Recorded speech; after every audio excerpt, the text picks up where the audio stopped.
Today is the 19th of April, so we are right in the middle of spring. Where am I? I'm in the doorway of my house and I'm looking through the front door at the Deishojo maple, which is right in front of my house. I keep meaning to show you how this maple changes color through the year. So this is meant to be a Deishojo, but this year this maple has been quite different. It's got patches of red, it's got patches of yellow, but whatever it is, it's not the usual bright yellow that you get from a Deishojo. It's beautiful nonetheless. So let's have a look at maples. Today's maple is going to be about the life and times of a maple bonsai. So I'm going to show you how a maple goes through the, not life cycle, but the lifetime of its journey from flower seed right up to the time when it becomes bonsai. So let's begin our journey by walking through the nursery and looking at maples. It's such a beautiful time of the year that I can't help but show you all the different types of maples that we have on the nursery. I hope I won't get distracted, but I will come to the main point of this video, which is to show you how a maple goes through its entire cycle. Where shall I begin? The best point at which to begin is really from the flower seeds of maples. Many people don't realize that maples actually have flowers. Well, if maples have seed, the seed is formed after the flowers have set. So these are the maple flowers. Look at them. So beautiful. Maple flowers. And on this tree, there are just millions and millions of flowers. Look at this. Look at the flowers on this. And these are the flowers that eventually become the seed. So after flowering, they set seed, and in the autumn, around November time, we collect the maple seeds and sow them. We don't manage to collect all the seeds because some of them fall by the wayside. They fall into the cracks of our paving, and lo and behold, these are the little seedlings that come up from the seeds that fall in here. So who says maples are difficult to germinate? Because this is how they come up, everywhere in the cracks of the paving. I'm going to show you some other maples which have been fallen on the ground, and I never had the chance to dig them up, but I'm just walking to another point because I noticed one just this morning. And this is a maple that probably germinated last year. Look at this. This is probably 2, maybe even 3 years old. So that's a maple seedling that has sprouted up. And this maple has probably come from this one. This is the tree we call the small leaf maple because the seeds are very tiny, the leaves are small. So this is the small leaf maple. Those are the seeds. And those are the bees that are fertilizing the seeds. I'm here now in my gravel garden, and lo and behold, how about these maple seedlings? They are so tiny. Look at that. These are the little maple seedlings that have sprouted up. And they are just growing in gravel, not soil, pure gravel. And it just shows again how easy it is for them to germinate. So in this gravel garden, there must be at least 100 seedlings if I care to go around carefully and look at it. Sometimes we collect them and pick them up. Sometimes we just leave them and we let them grow. Some more. There's another gravel patch. Look at the maple seedlings there. Look at the maple seedlings there. So the point I'm making is that maples grow very easily from seed. I'm in this tunnel where we keep a lot of the maples. Now that spring is here, they are thriving, but we still keep them under the shade netting just in case there's a late frost. I know in another part of England, only last night they had -2 degrees centigrade, so if I lived up north there, the poor maples would get damaged by frost. Okay, so the point is not to show you all these beautiful maples, because look at that. I told you that we do sow our own maples, and this is just some of the seedlings that we sow. In the autumn we just scatter handfuls of maple seed, and this is the result of it. Look at them. There must be a few thousand maples in this seed tray alone. Absolutely thousands and thousands and thousands of maples. So we have dozens and dozens of these trays scattered all over the nursery. They're not heated or anything. They're covered with sheets of plastic, and at the right time they begin to sprout. I haven't had a look. These are some other seeds. So different seedlings germinate at different points or different times of the year. These are yet another type of maple, so they are taking longer to germinate. So different maples behave in a different way. So those are the seedlings that have germinated. We will wait another 2 or 3 weeks, and then we will prick them out and pot them individually in little pots. So that is what happens when they germinate. So after germinating, we then put them in these little pots, and these are trees that we potted up last year. So we pot them up. So in 1 year's time, they become so long. This is a 2nd-year-old maple, 2 years old. So these are the maples 2 years old. And then 3 years or 4 years, they become pencil thick like this.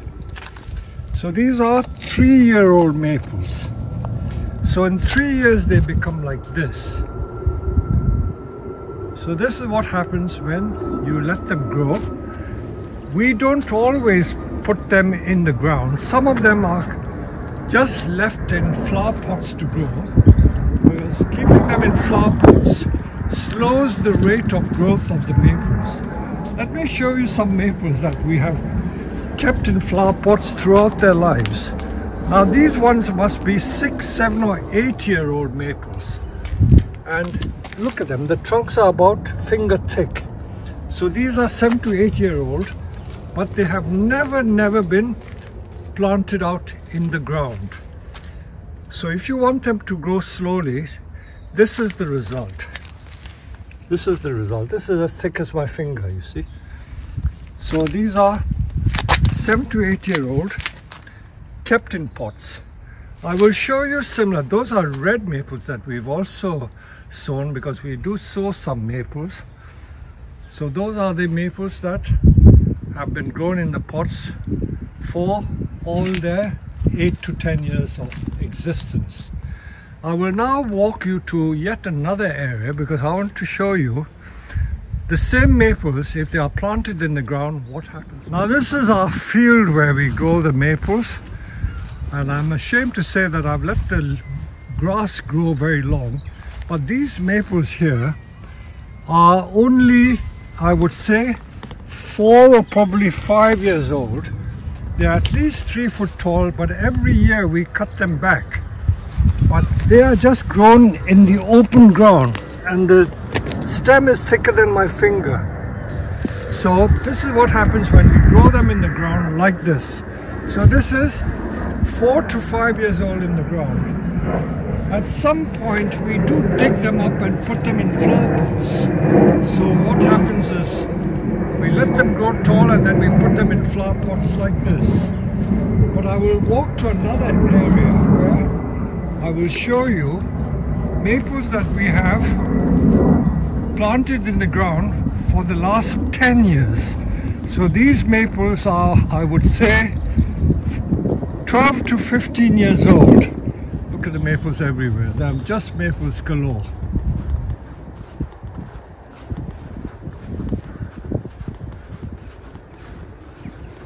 It's a bit of a jungle, but while they're growing, they're getting strong. They are surrounded by grass weeds. We try and strip the weeds down. Sometimes we do use chemical to control the weeds. But look at this. This is a maple jungle. Absolute maple jungle. And this is trimmed back everywhere. This every bit 12 foot high. But look at the trees here. These trees are only 10 to 12 years old. So these tall maples, which are about 12 to 15 feet high, we cut about 3 foot off the top each year.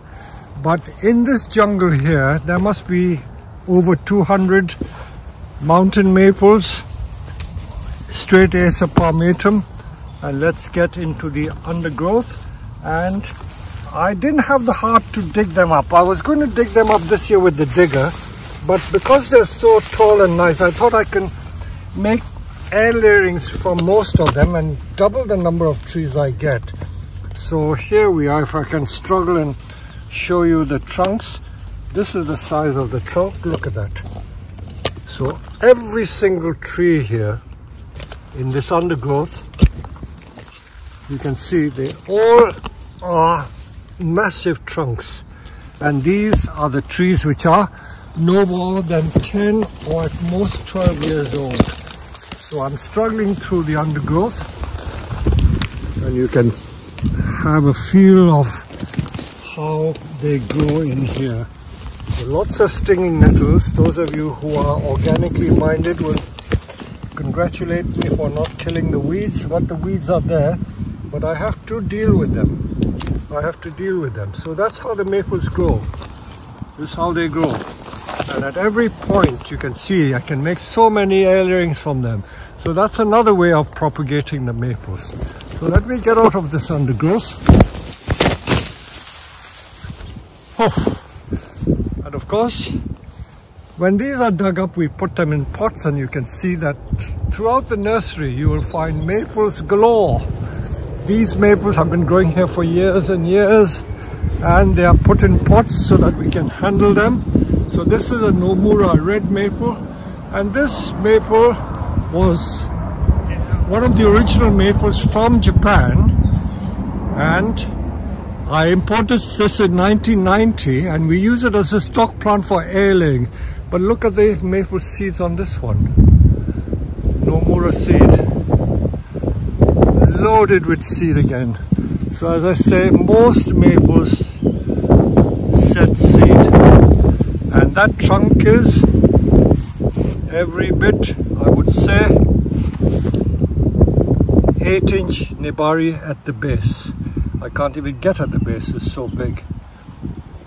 And that's a Benichi Dori. So we propagate our maples by all sorts of means, but the ordinary mountain maples are certainly produced by sowing them and then planting them in the ground to get thick. The shoujo maples, by the way, are very difficult to grow from seed. We grow some from seed, but for the most part they are produced by air layering, mostly by air layering, and then they are grown big and tall and then put in pots, and at the right time they're then put in bonsai pots.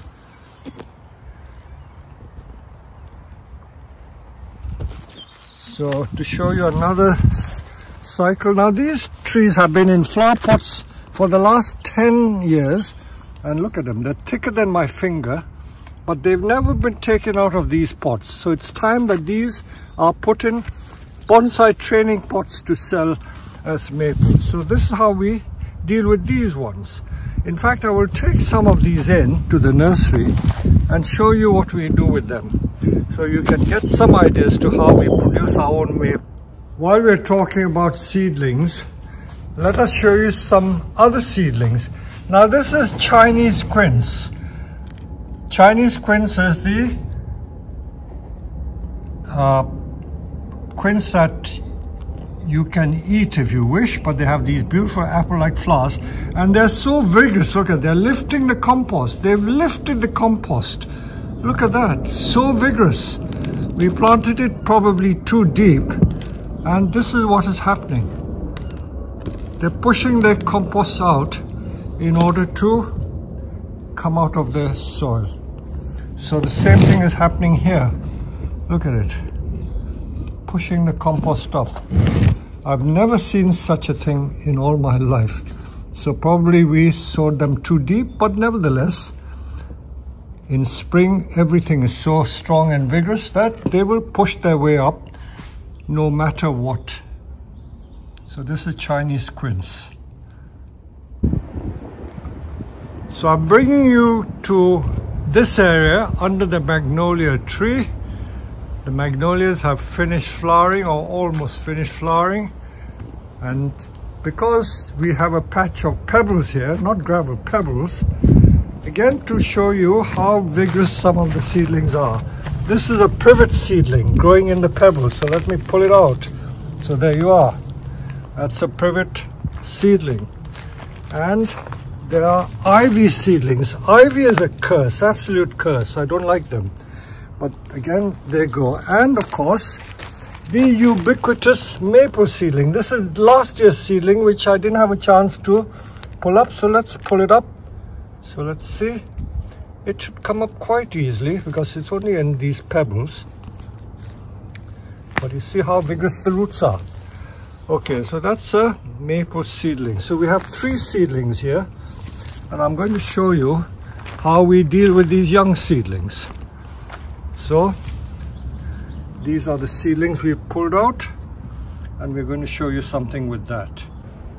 Maples are for the most part grown as natural looking trees, and we don't often find very good specimen maples made into an S shape. So it's simply as a big, thick, massive tree.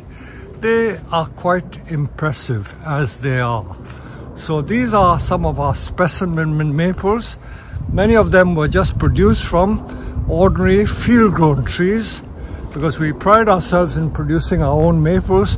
This is certainly a field-grown tree. Look at it. This is one of the earliest trees I ever had, and look at the nebari on that. And that tree, the nebari must be about 12 inches or more in width. And the tree is about, I would say, 90, possibly 100 centimeter tall. That means just over 3 foot tall. So these are some of the large maples we make. And now I'm going to show you some S-shaped maples. Most maple bonsai are just straight trees, like this one. Without making the trunk into an S shape, you get a very reasonable looking tree. So this is still being trained. It's got a thick trunk. I'm growing a new leader, so this eventually will become a tree full of character. But sometimes trees are trained in an S. These Deishojos have come from Japan, and you look at the wire marks still there. This is the Deishojo grown from a cutting, and they've put wire and given it that shape. This Deishojo also has been wired from very young, so it has that beautiful S shape. But to make the S shape, you've got to catch it from very, very young. These trees, as I said to you, are already about 10 years old. They've always been in these pots, never put in bigger pots, so you will never be able to bend that trunk. Now these are 2, maybe 3-year-old seedlings, so you can still bend this trunk. So this is about, I think, thicker than a matchstick. So they are still bendable. So let me just get a bit of wire. I'm always very stingy with wire. I like to use the old recycled wire. So let me show you what I would do with this. But as I say, not everyone likes their maples in an S shape. But because it's a very traditional shape, I will make it into an S shape just to prove the point. Don't wrap it tight, just wrap it loosely, just to guide it along. And then do the proverbial stirring the pot, like so. When they are this thick, they should not snap at all. So that is the shape you create. Cut the top off and it will branch out and become a nice S-shaped tree. You can then put it into whatever pot you wish, maybe a trading pot like that. Let me just complete the process. I'm going to talk about compost for maples maybe on another video, but suffice it to say that this is just ordinary garden compost. And in the olden days we used to use peat. Now I don't know what they use. You can use a compost made from ordinary garden leaves. And this is the old-fashioned John Innes #2 compost, which has a bit of sand and loam. And this is how they are potted on, and this will become an S-shaped tree. You can even catch this one. This is one going on 2-year-old. This is another one that I pulled out from under the magnolia tree. And when you let them grow naturally, you see the nice little bends they have. Look at the character of that bend. So I know it's bare root because I've just pulled it out of the pebbles. The point I'm trying to make here is that if you wish to make maples in an S shape, you've got to catch it really young. Once it gets thicker than that, you will not be able to bend it into an S shape. So it's still very bendable. Look, you can still bend it into that S shape. So again, maybe into one of these little pots. And you notice that I'm not using akadama. I will talk about akadama on another occasion. But generally young maples like that we do not use. It always amuses me that people use akadama for virtually everything. It doesn't always work, be warned. Ordinary compost like this is perfectly adequate. So you can still make it into a delightful S shape like that. So with wire you can still wire. But the point I'm making is that they have to be very young. Once it gets bigger than that, it's impossible. So this is a little privet. Now, just to prove the point that you can make a bonsai without having to always bend the trunk. I can make it into a nest. This is a privet. But simply putting it in a small pot, it'll look like a bonsai. But should I want to bend it into a nest, let me just prove the point. You can still do so. I always get distracted, but it's nice. It's just to show that all my videos are very spontaneous. If you make it into a nest, they're more delightful. I haven't wired any of the leaves as such, so we can wire that. So can you imagine that in a little pot? That would be a delight. So this is just a privet. And I had the other seedling, which was an ivy seedling. Look at it, this is an ivy leaf, the curse on the nursery. But if you want to make it into a bonsai, you can again put it in a marmite pot and get a delightful little tree. I will put them in little pots to show you, but the point I'm trying to make is that you can still wire these maples, but only up to a certain thickness. Beyond that thickness, it becomes more difficult. On the nursery, we do experiments on soil. Now, this is a maple grown in our standard compost. If you look closely, this is a standard compost which has got the organic matter, akadama, and the Japanese volcanic grit in it.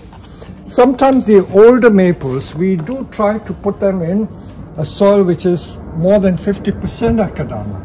But I can assure you that maples will grow in just ordinary garden compost like that. And we will show you more examples as I progress along. But the point is, don't be obsessed with using akadama for everything. It does not need it. Okay, so let's see if this will bend. So let me see. This is getting quite stiff, so I will have to use pretty thick wire. Stiff.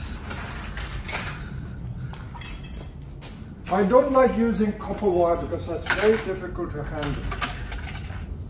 Now this is maybe over the top, but just to prove the point, this is 3 mil or 3.5 mil wire, and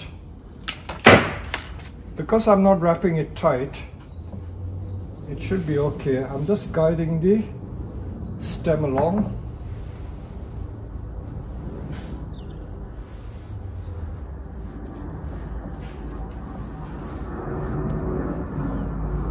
Now let's see if it bends. Be very careful of trying to bend maples when they're too thick, because they will snap. Well, touch wood, it did bend. So it is possible to bend a trunk that thick. But once it becomes so thick, forget it. It will not bend anymore. So what do we do with this? You can use these in forest trees, you know, as tall trees, but you can also just cut it down. This is a maple that we did last year from something like this. See where we cut it? We cut it there and it produced new branches. Look at it. So that will become a nice cute maple. So a tree like this, you can either cut it there and let these branches grow. You can cut it there and let it grow. But if you wish to, you can even cut it here and make it grow. So simply by doing this, you get a nice little maple. So, and to show you how drastic we are sometimes, look at this one. This is a pretty old maple. And I bit the bullet and cut off all that top. See how thick it is? And all these new shoots are growing. So this is going to be a short, dumpy maple with a thick trunk. So that is how you can produce all these different types of maples. So this tree was produced in exactly the same way as this. That means we chopped it right down over there and then chopped there and then produced new leaders, and that's how we produce these maples. So as I say, it's not rocket science. Although I'm giving all this information for free, it is not really that much of a secret. So maples are one of the most satisfying trees that you can make. Look at that big maple there. That massive twin trunk.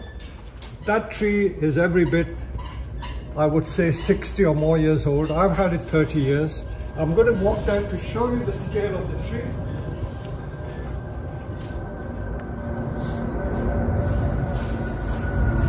This is what we call serious bonsai. This was repotted this year.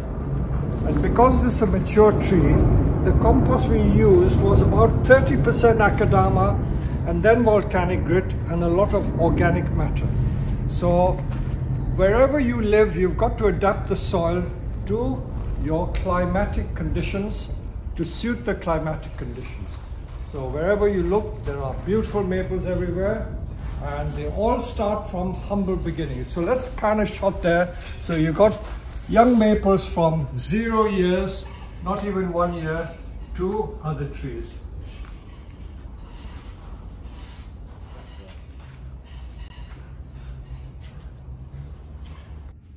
So let me continue by showing you the progression of maples and how we develop them into bonsai. Again, to reinforce the learning process, these are 2 going on 3, maybe even more, year-old maple seedlings. So look at it, they're almost a meter tall. So if you leave them to grow unchecked, they will grow bigger. We can put them into bigger flower pots or grow them in the ground and they will thicken. In 5 years, I bet you anything, these will become like 1 or 2 inch thick in diameter. So what do you do with this? There are many things you can do. I did already show you how we can make these into an S-shaped tree. But even if you don't want to make it into an S-shaped tree and start making into bonsai, just cut it off there and you can get more branches to grow from there. Let's reinforce the learning process by showing you the S shape. So with a tree like this, which is bendable, but let's see, it is bendable, so we will need a thickish wire.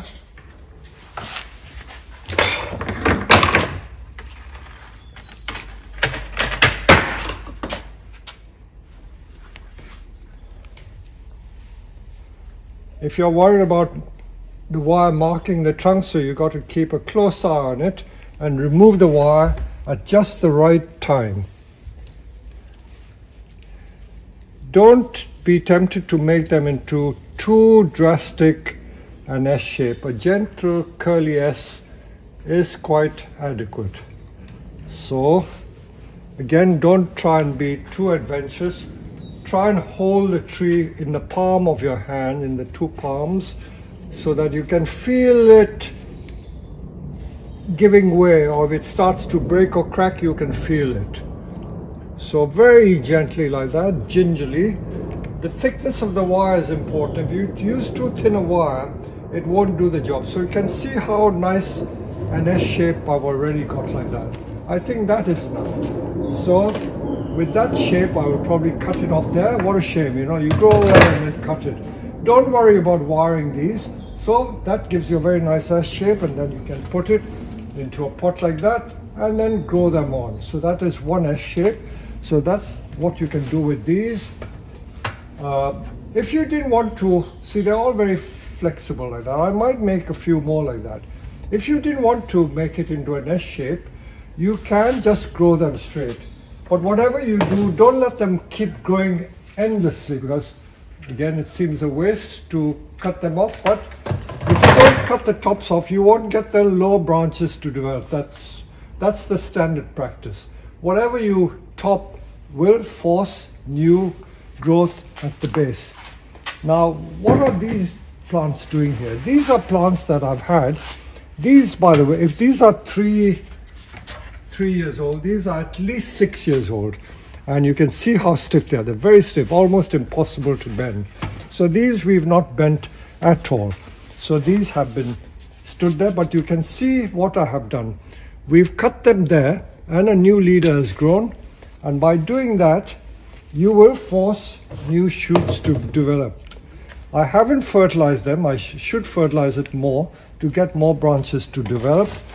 So that is one case. You see then, now that one, a new leader is trying to develop there. Can you see that's going to be the new leader? So if it's not going in the right direction, the wood is quite hard. See, it's growing too much there. I cut another one there, and that's how I create the leader. And hopefully by doing that, I'm going to encourage side shoots to grow. This is a very good example here. You can see people talk so much about creating taper. Now, taper is a slow process, and it simply comes from cutting the tops, letting a new leader grow. So you see, I cut over there, that grew, and then that grew, I cut it over there, and that grew. So you can see how progressively I'm creating taper with that tree. So this is going to be a delightful little tree in a bonsai pot. So I can just show you what we will do. Maybe if I want to keep it small, I think that pot should be enough. Again, you notice that the compost we use is predominantly not akadama, but a lot of it is organic, like garden compost with some grit added to it. I will be talking about compost in another video, because I have been vindicated by what I've seen other growers in Europe, professional growers in Europe are doing. While I'm doing that, let me just show you a new tool. These are traditional bonsai repotting tools that are produced on the market, and people have been using this for yonks and yonks. That means years and years. Of course, you must be asking me, how come I'm doing this at this time of the year? I'm not really repotting. I'm not cutting the roots. I'm just teasing the roots to fit it in a pot like that. Okay, so that tool, as you can see, is quite efficient to do it. There has been a trend for this new type of repotting tool. You may have seen us use it on some of our videos, but our tool maker has produced this, and I will just show you how we are going to use this tool. These are beautiful tools. If you've never used it, it is a real delight to use, especially when you come to doing big trees. They come in two sizes. They're made of aluminium, not stainless steel, And I asked the grower, the manufacturer, why do you use aluminium?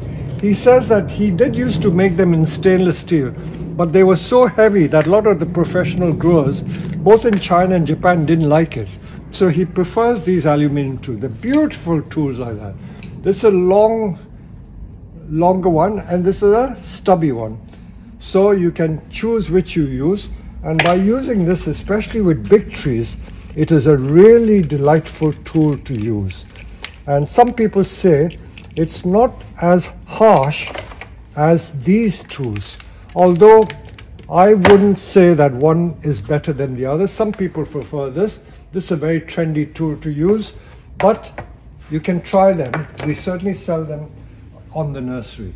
So this sort of tree with this new leader. Instant bonsai. When I say instant, but don't forget, I have done a lot of cutting of the leaders to get the taper, and that has taken time. But you can see, just with a tiny bit of wire, I've got a delightful little bonsai with very good taper. So that's what we do with these trees. So again, with a tree like this, you can see reinforce the learning process. Let me just show you again. I offered these for sale in the winter, but not many people took it up. So can you see what I did again there? I cut that about 2 years ago to create a new top.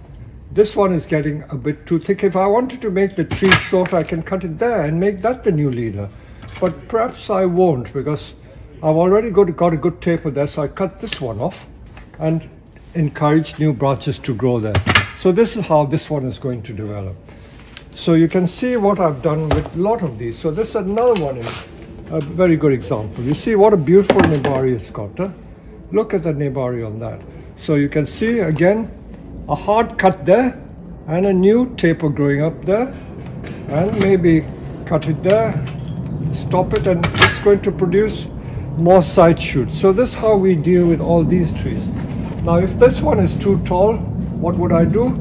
It seems drastic, but I would probably cut it over here,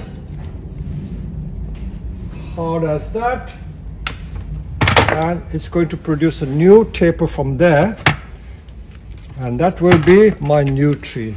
So this is the process by which we produce these maples. Getting taper, there is no shortcut. You have to do that and create new taper all the time. I will now progress to some bigger trees and show you how we've been progressing with those trees. Continuing our series on maples, because we like to think that we are maple specialists, and these are Benichi doris that have been developed on the nursery from very young trees, and they've thickened over the last 20 or 30 years till they've become as thick as this. Look at that. And this comes from simply growing them in large flower pots. So this is the purpose of putting them in pots. I can put them in the ground, but if you put it in the ground, you lose control completely and you get those very thick roots. So let me take it out of the pot to show you the nebari, or the surface roots.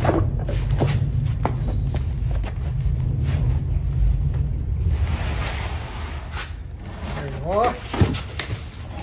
Sorry about the grass, but as this is a growing nursery, I'm afraid the weed seeds and the grass seeds proliferate.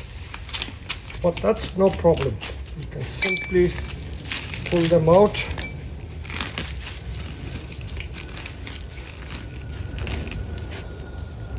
We do like to control the grass because the grass do take a lot of the nutrients away. So if you don't pull them out, it won't grow so well. So I won't show you all this process of pulling the grass, but I'll tidy it up and show you in a minute. Got this Benichi dori out of the flower pot, and if we look closely at this soil, a good point at which to mention the soil, you see that this is just literally ordinary garden compost. It's not exactly the loam or garden mud, but it's near enough to garden mud, and yet they grow well. So when people talk about growing them in special soils, it's not exactly true. Plants will grow in any soil. So this is just ordinary garden compost, which is predominantly mud, and although it's in leaf, I'm still going to pot it up. We're teasing the surface roots to improve the nebari. These trees, by the way, were produced by air layering, hence the surface roots are very good. There are no thick roots. So these are air layerings that I made many years ago, and I'm going to show you the progression of this tree. I felt I should put it in a bonsai pot because this is the point at which I need to make it more presentable. So let's tease the bottom of the soil. I'm not going to cut much root off, so tip it upside down and we'll take some of the bottom soil out, about a couple of inches, and then we will fit it into this bonsai pot. So this is the next stage, and I'll then show you the pruning of the branches. So here we are, this great big tree. The trunk is about 3 inches diameter. We've got 1 or 2 thick roots. Can I show the roots? So those thick roots don't matter because we've got millions of tiny little feeder roots. So the thick roots will cut off to fit the pot. I think there are just 3 of them. So these are the roots that went into the ground originally. Some more, that one. More than that.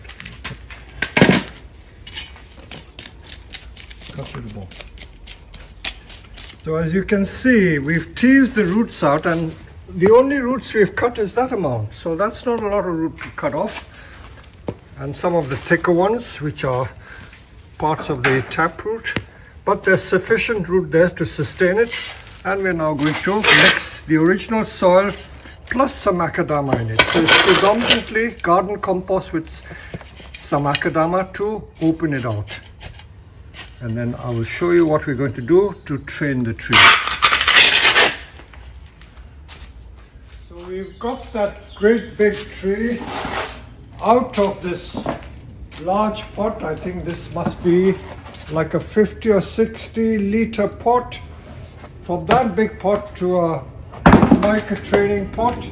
So the next stage would be encourage these branches to grow. Anything growing upwards in the wrong direction we should take off. We can try and make cuttings with those, and even these thick branches should really go. There are too many here. There's the semblance of a leader there, so you've got to be really selective in choosing the branches that you decide to keep and then develop them accordingly. But once it's in this pot now, and we can encourage and select the appropriate branches to develop further, and then all the energies will go in those branches. So you can see that is not a difficult task. The main thing is that we've now transferred it into a bonsai pot from a flower pot. So that is that tree. So this is how we develop our bonsai. As I told you, most of our bonsai are homemade, produced at Herons. Now let's move on from this to another one. Even the shojos like this we grow in our fields. So we are self-sufficient in maples, as I always say. And I will try and let me light on the side and do the same thing to this.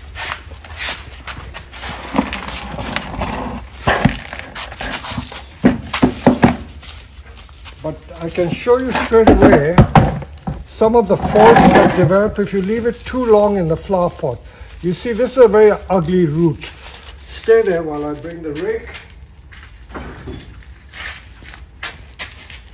You can see how drastically I've chopped the top. I probably air laid the top. So I've got several trees out of this already. Again, the soil that we grow it in is like an ordinary garden compost. Garden loam, it's the equivalent of what we would call Johnny's number 2. And I'm going to get this into a training box or a pot rather than keep it in a round pot. And this is the stage where we should really start looking at the nebari or the surface roots before it gets too out of control. You see, that's a very ugly root straight away. So we will have to get rid of that, but let's examine this top to see what lies beneath.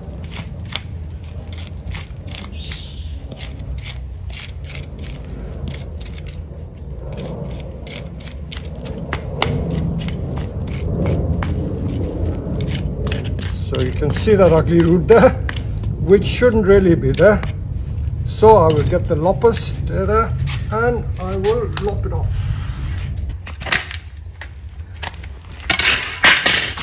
There's not a lot of root in there.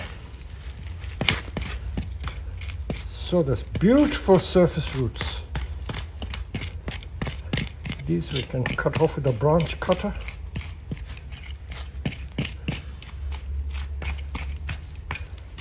And if you plant it too deep, you see the roots pop up to the surface.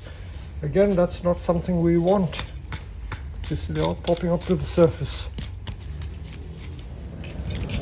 You must be wondering why I'm doing it at this time of the year. Well, needs must. But this is where I just use my intuition. I know that these trees are quite tough trees. So even if I cut it off now, there's sufficient root in the rest of the tree to sustain it. So I don't think it will harm the tree at all. When you have experience, you can judge each situation on its merits.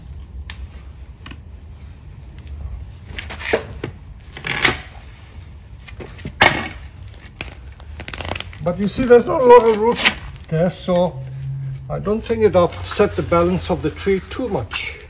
Besides, this is far too high. And there are roots below which will form a better nebari on better surface roots.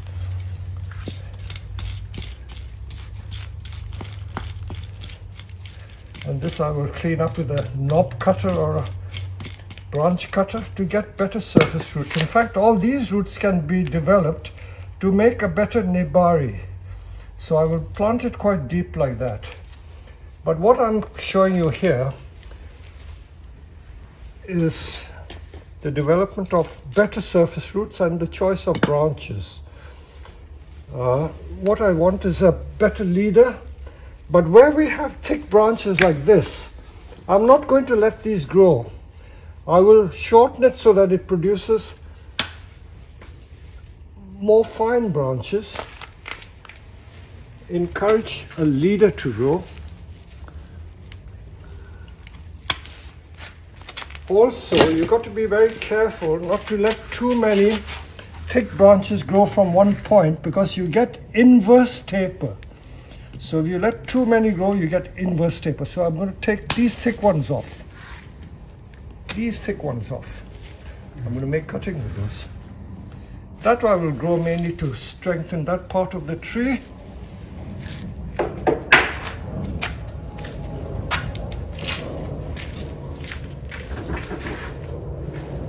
Now, it may seem drastic, but I'm going to take all this off. And of course, by taking these off, I'm going to put less strain on the roots, although I haven't taken much root off.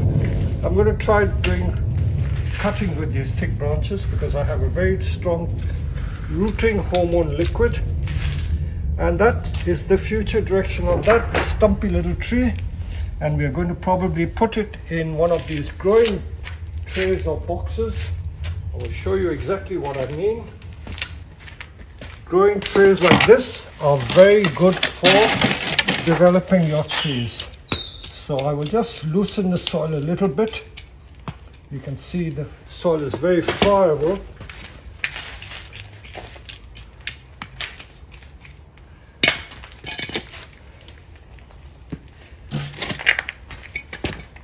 And this should fit in like that. So we'll stop filming it, but we'll tease the roots and get that into this box.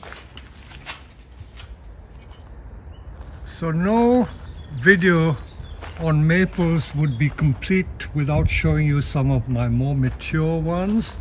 This is the famous maple that I did maybe 3, possibly 4 years ago, when I used a pickaxe and a crowbar to make the tree. Look at it. See how beautifully it's coming along. So this is just 3 years' work from a tree stump. And then some of our more major maples, they've just been watered this morning. So let's take you through our major maple collection. So from tiny seedling, we get beautiful, beautiful trees like this. And before the spring is over. I'm going to walk you in the field because we've got so many beautiful varieties of maple that are still in their beautiful spring color, but come the summer they will have changed color. So that's another sight to capture. So there you go. I hope you've enjoyed this video very much.